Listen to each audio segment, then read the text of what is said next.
quick meeting with the DC as well.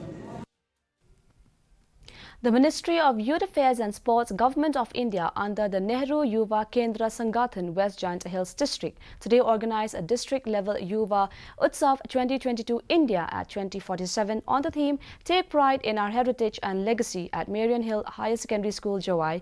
Jowai MLA Wailat Miki Shilla during the valedictory function distributed the prize to the winner in various competitions held today. Speaking exclusive to DD News, District Youth Officer D. Rapsang informed that the objective of the program is to achieve the goals in bringing youth together to spread the message of Azadi Ka Amrit Mahotsav and to build up the sense of belonging and preserve the rich heritage culture of our country.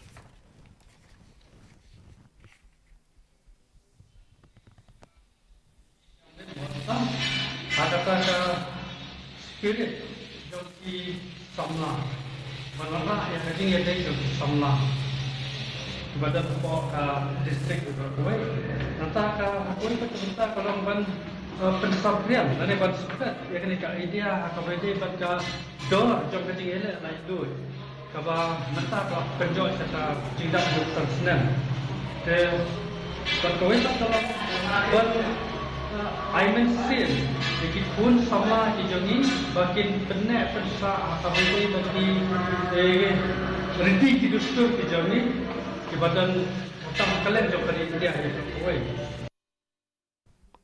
The weather report. The maximum temperature was 25.3 degrees Celsius.